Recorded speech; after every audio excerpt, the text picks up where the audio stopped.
Welcome back, folks. A nice break in between Game 2 and Game 3. What could be the conclusion if Cyclone GG have their way, but PutKettleOn certainly going to do their best to stop that along the way. It'll be tough, though. Cyclone GG have certainly looked like a dominating force. They have not let go of their death grip on PutKettleOn. Having such a dominating performance Game 1, being behind Game 2, able to make a devastating comeback. Ooh. Definitely should hurt the morale of PutKettleOn. I would be surprised if Cyclone GG don't close this one out in the third game, honestly. Yeah, I mean, the momentum is a very real thing in Smite. I mean, when we see these guys, especially in the best of fives, it's very easy to get into your own head. I mean, you've played a number of these five scenarios, and when you're at Game 3, back against the wall, especially after a loss like that, what can you tell us about the mindset about some of these players? It's about how experienced you are as a team in general. Both of these teams are a little bit newer in the scene, so they might not have the same mentality that some other players have, where you have to rely on that one person in your team to be the calm, cool, collected person, to just gather everybody's mindsets back on the same wavelength. Sure. Make sure that, like, okay, that last game happened, but we're going to forget about it. It's all about this next one that's coming up. For PutKettleOn, I think it's Mango Man. Mango Man has had a good game, a great game, in both Game 1 and Game 2, despite his team really not pulling it out, to be honest with you. Mango Man is the guy I'm looking at on PutKettleOn to really bring it home. I want to see Mango Man. Honestly, I want to see him again on the Sun Wukong, and I want to see him able to do what he did before, but this time allow his team to really secure the objectives a little bit harder. And they're going to have the Nemesis first pick yet again. It worked out in that second game early on. Aggression was just perfect out of Nemesis. They found a decent amount of kills. They were looking for the objectives pretty efficiently with the Wrath onto the Kumbhakarna. But it didn't really amount to much once the late game happened. That's what you have to clean up if you're PutKettleOn. Fix those late game mistakes. Exactly. There were just too many. There were too many objectives lost, and a lot of. It looked like to me, PutKettleOn had some trouble really deciding what calls to commit to and what calls to really ignore, and it seemed like there was a little bit of dissension in the ranks as far as what call when the objective versus the team fights.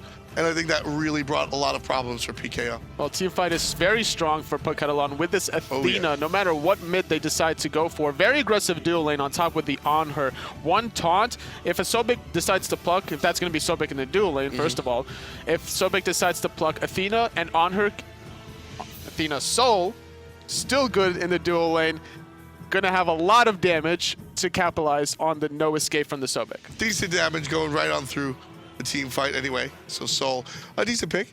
Cyclone GG, they've got one more option. It'll be the Guan Yu. Ooh, ouch, ow. Guan Yu makes it through twice through picks and bans, and Cyclone wind up with it. I'm thinking of anti-healing options now. I'm thinking like Circuit, but there's already a Nemesis, which means that you would have to put Circuit or Nemesis in the solo lane. You would Odin is banned right off the bat. Cyclone GG recognizing. I'll get spicy. Put Athena in the jungle, Nemesis in support. Done.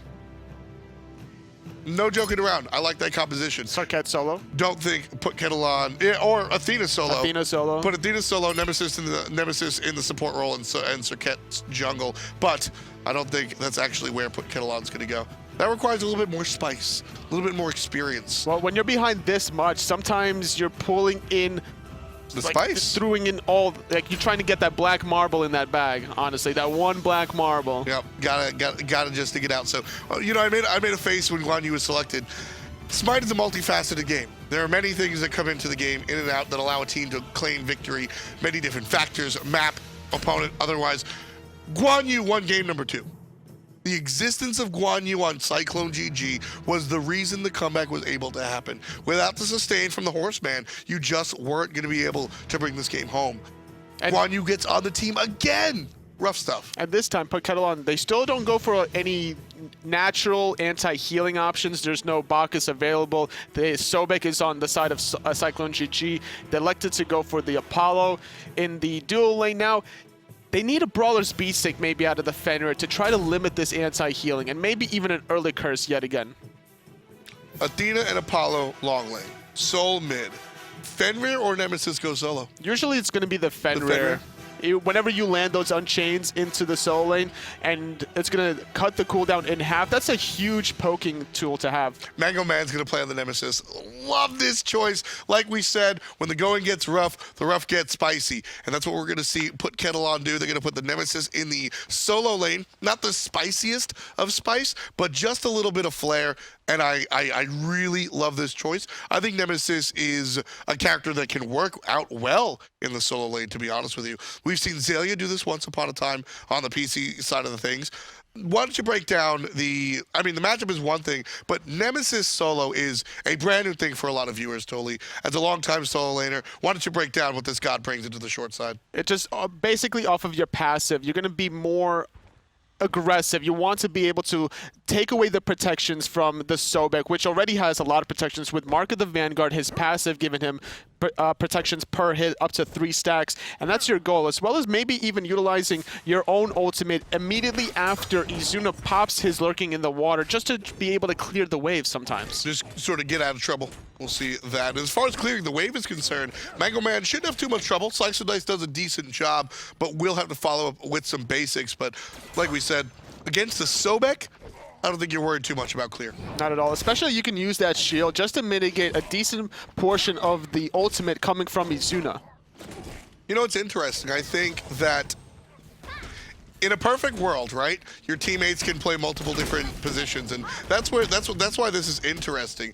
Assuming that players are robots, I think we see Ezzuna and DineOhSaw actually switch spots, and the Guan goes solo against this Nemesis. But because players are, you can't role swap on a whim, so you're kind of stuck with your selection there. Especially if you go Watcher's Gift already dedicated into that guarding position, it would make it less meaningful to switch over to the solo lane. You dedicate yourself to rotating between duo and mid now. And I love the picks and bans phase from PutKettleOn. So like you said, you assume the Fenrir is going solo, so you specifically don't trade, because you see the Fenrir and the Nemesis choice, and you might make that trade, but you specifically don't trade because Fenrir does fantastically against Guan Yu. I would say Fenrir would be a great pick against both of these picks, whether it's the Guan Yu or the Sobek. More importantly, the Guan Yu, because you could stun him out of the Taolu Assault. But either way, this Sobek needs to be careful because of the Fenrir rotation. If lurking in the water is down, that's going to be a guaranteed Ragnarok, and that could easily go under the tower. We'll keep an eye on this solo lane for sure. Spicy matchup here, Sobek versus the Nemesis. Two characters that Sobek starts off tankier than Nemesis, but Nemesis likely to build into some tank items here. Gonna make the rotation, heal up just a little bit. In the mid lane, 2v2 between this Fenrir and Sol against Batz and the Vulcan. It should go in the way, as long as the Fenrir is able to connect onto those Unchains. I'm really looking forward to see how those two synergize off the aggression. Yeah, it's up to the Fenrir to really start things, but with that in mind, Waldrom has to follow up immediately due to the nature of Sol's kit. She doesn't have just a boom bang, there's a giant damage. She has to follow up as soon as that happens. I thought that was going to be a potential bait. It was. Mango Man wants to possibly force the pluck out of the Sobek, which would be a guaranteed ultimate and then an easy kill. But now that Ezzuna's level 5, he should be able to get out of danger very easily. Double dash. Mango Man going to be safe front of the tower. And again, this is the guy that I was looking at all day last game. The flip is there. There's the Fear No Evil. Mango Man with no way to get out, pops the shield and the turnaround damage as best as she can. But lurking in the waters will come up and pop down the solo lane. But look at all the damage he was able to deal out, turning back. Just great gank from Airbrushd. You have to gank these solo laners that are warriors that don't have a crowd control immune ult or the purification, which would have been a safer option to put the Fenrir in the solo lane because you have Ragnarok to escape. You know, the Nemesis, it's funny. We actually discuss this all the time. Nemesis is an assassin, but you say warrior, and it makes a lot of sense. There's a lot about the kit that makes sense as a warrior. The shield, just the ability, the ultimate as well. Nemesis in this solo lane will be played like a warrior as opposed to her assassin style in the jungle. And the shield is going to get instantly negated by the tail flip from the Sobek, so it makes it less tempting to go for that option. Airbrushd making another rotation, getting plucked under the tier 1 tower, not having double dash available. Should fall yet again. Yeah, it's going to be trouble for PutKettleOn. 2 early deaths for their spicy solo lane pick.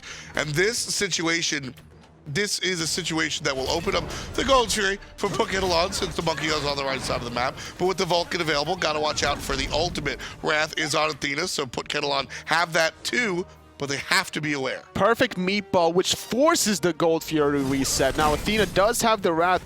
Despite Vulcan having ultimate, the Wrath at this point in the game, 4-minute mark, Vulcan ultimate will not be able to out-damage the Wrath. But the Vulcan ultimate will kill the players on the Gold Fury, most likely. So, sort of 6 in one hand, half a dozen in the other, right? Now we see in the solo lane more pressure. Sobek's going to make the rotation, and he's a level ahead. You don't normally see Guardians being able to have such a lead, but because of the aggression from Mango Man, forcing out the rotations from Airbrushd, and now Ezzuna is being able to capitalize off of this. Yeah, this is a bad spot for Mango Man to really be in. Fighting into the Sobek down is tough, but there's the ultimate, and going to look for a kill early on. But obviously, as soon as that ultimate goes down, Mango Man forced out himself.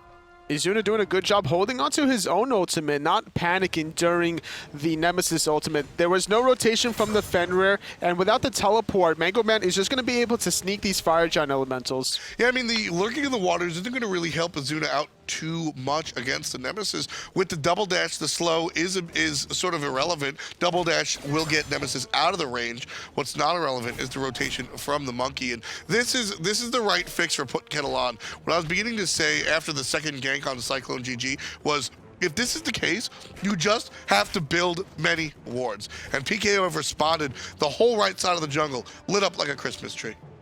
A 1v1 between the two junglers. Defending his own blue is PAB, but now with the rotation from Ezzuna before Mango Man, there could have been a potential invade.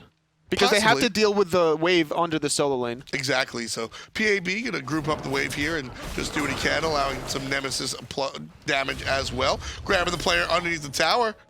Not enough to find it. Nemesis ult was used, but no commit. Trading 2-for-1 ultimates, Ezzuna will take that all day, and being able to Sickening Strike and sustain off of that, no problem. Fenrir going to opt to go for the blue, but Mango clearing the wave. Great win for Ezzuna. Yeah, that is absolutely what Ezzuna wants. He's winning this lane fantastically so far. On the left side, there's an ultimate. Great purification. Mez coming out from the Apollo. Mez stops the cast of the overhand smash. The ultimate used for nothing. And overall, still yet again efficient gank coming out of Airbrushd. Not finding the kill, but forcing the purification, which might allow Naaaarrrk to find the 1v1 kill later on. Maybe finding a nice ricochet stun off of the Mark of the Golden Crow, and then following it up with the Suns. The damage has been done, so certainly something to think about. Right side, Mango Man and Ezzuna still battling it out. Ezzuna with a lead, slightly so, 400 gold plus half a level.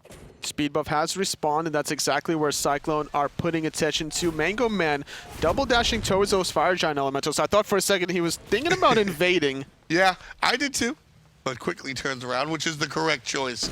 Nemesis invading is not the go-to. Mid lane, both teams very patient about wanting to aggress. We've seen action in the solo and the duo, but nothing quite yet out of the mid. But these left side mid Harpies go in the way so far of the Soul, looks like. Yeah, Soul's going to combine with the Athena damage. Vulcan gets one, PutKettleOn gets the other. And yeah, it's been a different style game. A lot of times our action is focused on the mid and will sort of straggle out towards the other side. I'm surprised the Sobek didn't use ultimate immediately after the double. Oh, there he goes. But not popping it to cancel the Nemesis back, just wants to clear the wave instead. Nemesis does have teleport. Could have potentially canceled the back, look for more aggression, deny more gold and experience under the tower. Sobek wanted to back herself perhaps. Ezzuna just wanted to back. I think that's really the deal here. Just wanted to do it just wanted to go back on their own accord. Cyclone GG starting it up. Watch the Fenrir on the backhand side. Fenrir does not have Wrath, but he's got the jump. Gold Tree goes to PutKettleOn. Great steal coming out from PKO off of the back of PAB. And too taunted with a Stellar Burst and the Supernova. Doesn't really matter. The rotation from Ezzuna has been made, but doesn't want to commit aggressively. What a great steal coming out of this Fenrir. Cyclone just had no idea he was wrapping around the backside. The classic Athena ult on the assassin comes stomping on down, puts all the damage on top, and Cyclone GG able to secure the Gold Fury. They didn't even try to go... PutKettleOn, excuse me. Yeah, they didn't even try to really commit all of their abilities at the Gold Fury. Normally, whenever you have Batz around the Gold Fury, you just drop the ultimate right around there, because if anyone's going to try, because what if Athena was about to dash taunt around the corner, look for the taunt, and then the Wrath steal? That's something you always have to look out for. So Fear No Evil could have potentially prevented this Fenrir from even being able to jump in. Well, last game, and game number 1, you know, you learned these sets. Watch Ezzuna. There's a triple rotation. There's the Ragnarok and help from CobbY as well. So Sobek might find a dash, try to block his Nemesis. Won't be successful, but everything else will. Dash forward from Athena. Reach not going to find it. And PutKettleOn don't get the kill. They don't get the gank. No, but it doesn't matter because Sobek's forced to retreat, doesn't have teleport. However, with the rotation from Guan, the sustain is going to be enough to keep him in the lane on top of the Sickening Strike. So trading 1 ultimate for 2, still yet again in the favor of Ezzuna. Yeah, I don't know, Tully. PutKettleOn, they're level 10 plus. Everybody there is level 10 plus, minus the Athena who's 9 and close to it. That's a tower dive for me. That's a tower dive. Go hard, commit. Ezzuna's been ahead in this lane the entire game. Go and play the game. Do it. They should have waited also to use that Nemesis ultimate after the Sobek finished lurking in the water, because then he doesn't have the slow immunity, the crowd control immunity. That could have also set up the Athena taunt on top. Just needs to be more patient with their CCs. I mean, when it comes to that situation, this is a clean gank. Athena ultimate going to be channeled as well, so Athena shows up. Now, might look for the turnaround, but probably not in the cards. Nemesis out, avoiding the ultimate out of Vulcan, but nowhere to go. And now Guan Yu trying to zone the rest of the team, trying to force out the Nemesis. Nemesis recognizing she can't really survive, goes for the mid Phoenix, gonna fall, delaying the patience, and now PutKettleOn, they're just gonna steal the blue in response. And that's a good play. That's actually a very good play. Mango Man brings 3 players up with him towards the top Phoenix, dies to it, gives an assist to Hun Batz, but PutKettleOn able to respond by stealing the blue buff away. That was Mango Man. Intelligent play. Just wastes the time of Cyclone. Just a small marginal victory for PutKettleOn now. It looks like Apollo is being able to be aggressive against this Huyi, who does have the red buff over this Apollo. Even still, Sudsy able to make it happen. Ultimate is offline for Airbrushd, but still wants to fight here in the mid lane. The ultimate for Fenrir is certainly available. Ezzuna takes a shot from the tower. Ezzuna takes an ultimate from Nemesis, now surrounded, forced into his own ultimate. Nemesis has to dash on through, and still, Ezzuna survives. But Gibbon coming from the top, gonna land, but a little off the mark onto this Sobek. Gonna mess out the Taolu Assault. Nemesis right here with Gibbon. Not gonna want to aggress any further than this, though. PutKettleOn now, they're trying to push, they're trying to siege, but that Guan Yu sustained too much for PutKettleOn to really deal with. Cyclone able to just sort of walk off of their tower. This could be another situation where PutKettleOn, they have a slight lead in the early game because of that Gold Fury that was stolen, and this Nemesis and Sobek are kind of going back and forth. Not really killing the Sobek, but forcing him to back, which allows Nemesis to still retain the experience neutrality. Exactly. That's the reason why, that's the only reason, I should stress, why this lane has been even. Ezzuna has been winning this lane 18 ways till Sunday, but Nemesis still staying even because of the team commitment. As well as the ganks from Airbrushd. Yeah, Airbrush's ganks exactly. have been just on point to allow Ezzuna to get this kind of a lead. And this is why Cyclone GG were confident enough to force out the Gold Fury earlier on. Dashed on onto the mid lane, forcing out the Purification, PAB. Not wanting to commit though, the ultimate was not available. Yeah, just not gonna, just a little bit of aggression, seeing if they can force out some of the relics, and they did so. You can see Vulcan now has to wait for his Purification to come back online. So PutKettleOn just scaring the opposition into popping those Puries.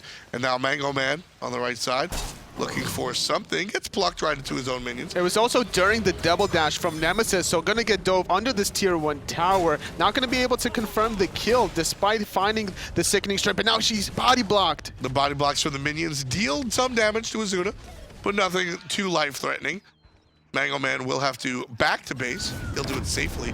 And here's the rotation to the left side. Stun onto the Hunter. Naaaarrrk being chased down and just left. So patient, not wanting to commit with Ragnarok. Didn't even use the Purification either. Now with the Guan Yu rotation, looks like Ezzuna stuck around. Mango Man stuck around too, favoring Ezzuna. Yeah, Ezzuna just did not let Mango Man back to base. You cannot allow a Sobek to dive you under the tier 1 tower. Not gonna happen. What will happen on the left-hand side though, Airbrushd looking for a play against the Soul. He'll get slowed, he'll get brutalized, jumping away from the damage, but he gets jumped on himself. There's the Ragnarok, can't find it. Purification will save the life of the monkey.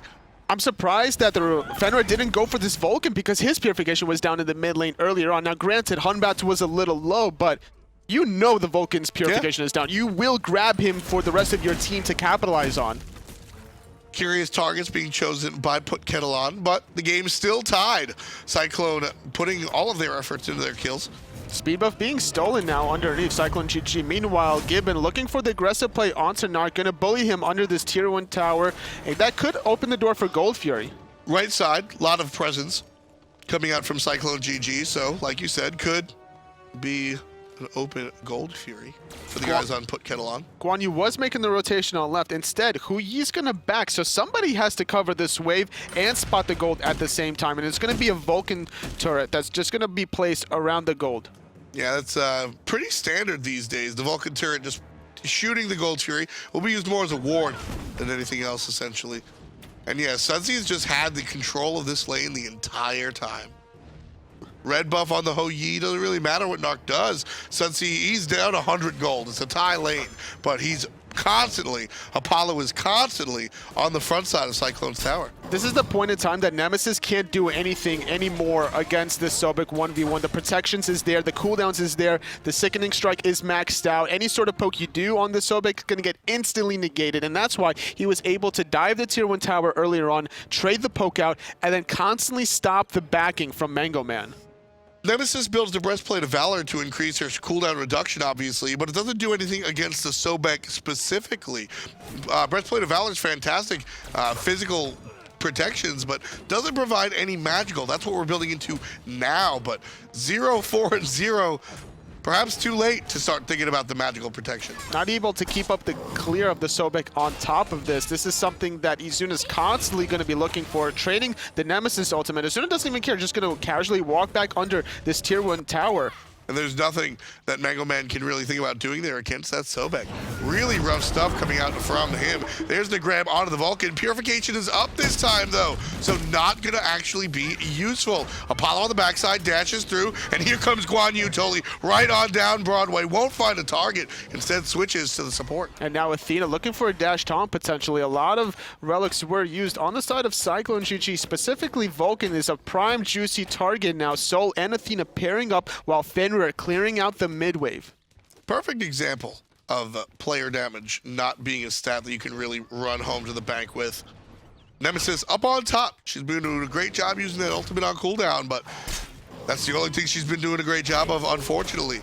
Mango Man 0-4-0. This might be 0-5-0 totally. Great positioning for Ezzuna here with the ultimate. Gonna bring Mango down to about 25%. Pluck won't hit, but the tail whip and the sickening strike will, and that'll force Mango Man back to base. The teleport is not available for Mango Man for another 90 seconds, so this is gonna give Ezzuna an extra wave to sneak in before he wants to make the rotation. Speed buff also respawning momentarily for Cyclone.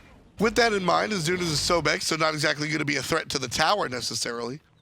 Any other character, Arlong Shen, that tower falls down. He's making the rotation towards speed, gonna get caught out by PAB, but this is when Gold Fury is so prime real estate now. Cyclone GG gonna grab these left side mid harpies, but they still don't want to commit quite yet to that objective. There's the speed buff, attempted invade, but it's stolen. The Fenrir doesn't have it. Oh yeah, Fenrir unable to pick it up. Ezzuna just waits out the timing.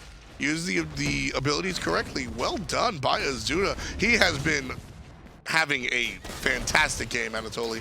All you really need is that 1 to 2 ganks in the soul lane just to alleviate a little bit of pressure for your Sobek. And the fact that he was able to survive twice in a 1v2 and a 1v3 situation is what's allowing him to be a big bully now at this time around. This is where Guardians start taking over this matchup, and this is where they're going to start making a presence around the jungle. And I think you saw, we got to really witness that. Mango Man was coming very close. A lot of almost, a lot of close to it. a lot of keep it in there. And then all of a sudden there was this level differential, or level, when Sobek and everybody hits level 13-ish. It was just Nemesis couldn't do much of anything. Gold Fury still not being started by either team around the 18 minutes, and it's been a slow game, I would say, for the most part. A lot of action, but not too many kills. Caught the dash. He caught the dash. You're going nowhere. Sudsy gets CC'd mid-dash as the Apollo, so down he goes. Right as I said, there was not that many kills. One right off the bat in the duo lane. Catching the Apollo should allow at least a tier 1 tower, if not gold. But this is a very interesting game, and this is a good game to study at home if you're trying to be competitive yourselves. Only 4 kills on the board, but every single one of these kills led to a fantastic sort of play after the fact. A single kill opens up Gold Fury. It gets stolen again. PutKettleOn with another dog jump in, gets the Gold Fury, but this time Cyclone GG able to answer with kills. Waldrom being caught up too, might be left alone.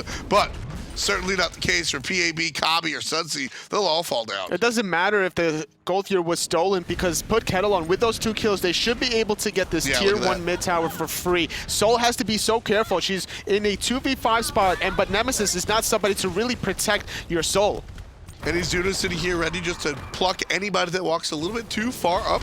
Cyclone get the tower. First tower of the game in the mid lane. Looking for more still. They've got the Guan for the sustain and the ultimate out of the monkey. Look at how the monkey uses the ultimate against the wall and then body blocks Waldrom into a bad spot. Still can't confirm the kill, but all of that is going on while the team is trying to assess the tower. Not finding the kill, but Soul is out of the team fight. With the Guan sustained, it should allow Cyclone to remain on the aggressive side, but with all these respawns from the Athena and the Fenrir, it's going to deter Cyclone for the moment. They're just going to back and spend that gold. You know, you got to give credit again to the Fenrir.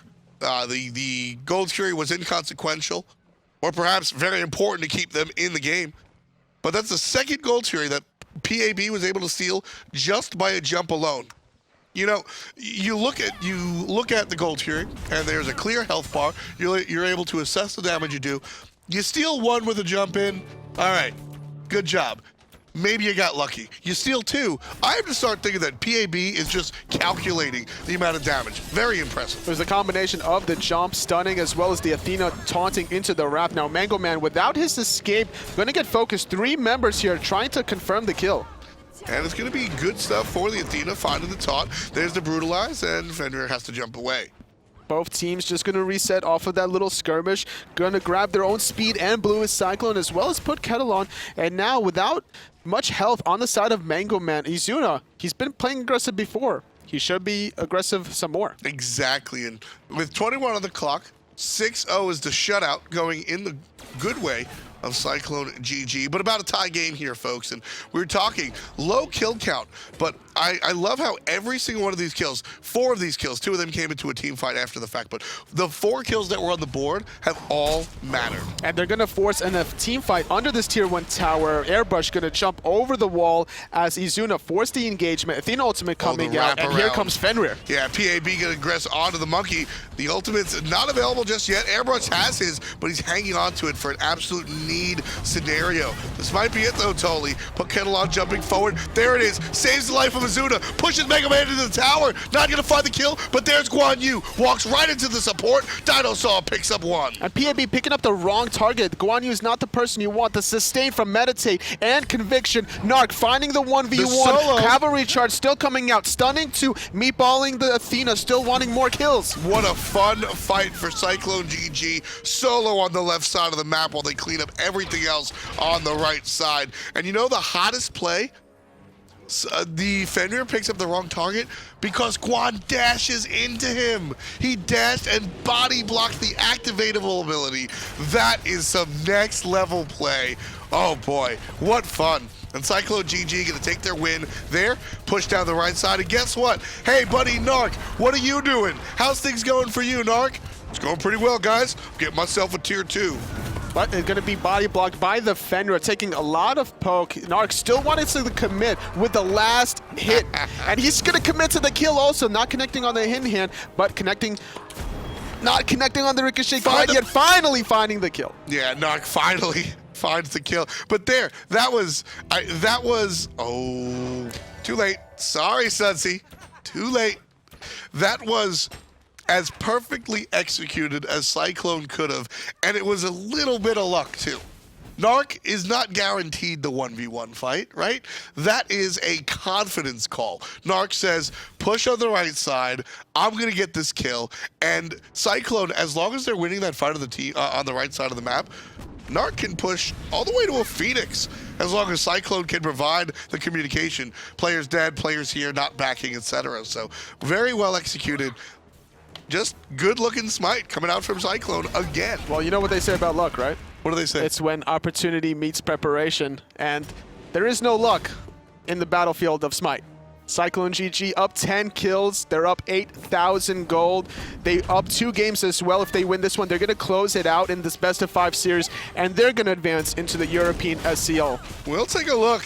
PutKettleOn can certainly do what Cyclone did. Don't forget, Cyclone in this set came back from a 10,000 gold deficit. It's certainly on the table. Huge shot onto Athena. Everybody going to change there. Ezzuna chasing down Waldrom.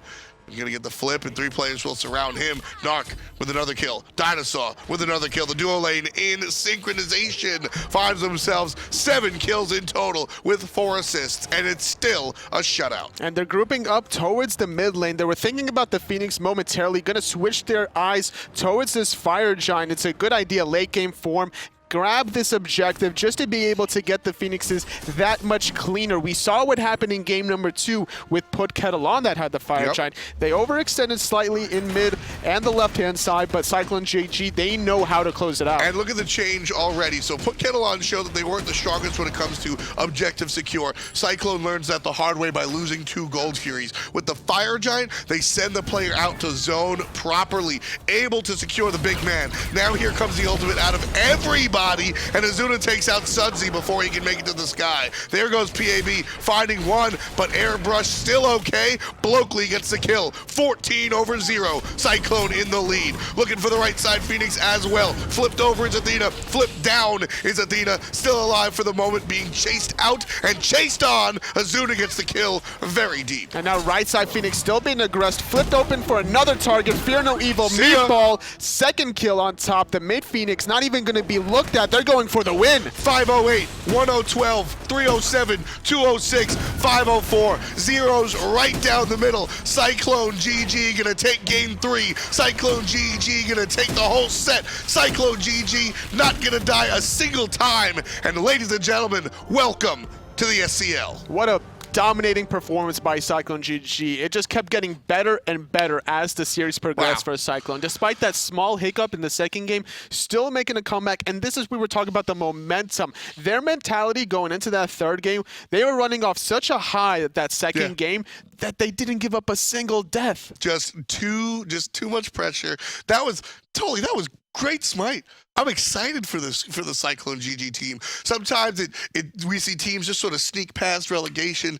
Absolutely not the case for these guys. They're going to make a showing over here in the game. It was very, very fantastic watching these guys. Game 1. Game 2, I think, was my highlight for sure. It was a nice play by PutKettleOn for the most part. They were able to snowball off of the objectives, the Gold Fury as well. But Game 3 specifically, the solo lane is the key target between these two teams overall. The second game, there was a lot of Guardians being banned away from Ezzuna, which is why he picked up that Amaterasu in Game 2. Leaving the Sobek with the rotations from Airbrushd and the Hunmats is what allowed it to just open up. Exactly. And going back to that Nemesis pick in the solo lane, anytime something different comes out, a lot of people hurry to point fingers at well, this isn't scrims or ranked, why bring it out? I actually still really like the Nemesis pick. It was Cyclone's ability to just abuse it. Bringing Hunbats into that lane time and time again was what put Nemesis down. Nemesis isn't going to lose that by default. Nemesis lost that because of a concentrated effort coming out from Cyclone GG. Also, the way she was building the Nemesis, electing for the Breastplate of Valor, we've seen Zalia play Nemesis in the solo lane, but the way he builds Nemesis is very aggressive. He'll go for Ikaval immediately after, whether it's a Word Tabby or Ninja Tabby, doesn't matter. He wants to go for those kills, poke out the Guardian as quickly as possible. Fenrir would have been a little safer in the solo lane because of that crowd controlling immune ult, as well as the fact that you can pull the Sobek under your own tower. But but there was still a strategy there. It just wasn't executed efficiently enough. Exactly. So PutKettleOn, they put out a great performance, but unfortunately not able to make it through once more time. Congratulations to Cyclone GG. They've earned their way into the Smite Console League. That'll do it for us today. We've got the Smite Pro League joining us later on in the week. Definitely don't want to miss that. For myself, Anatoly, all of the commentators that aren't here, and all of the viewers that certainly are, us and Peckies, we love you, and we'll see you next time.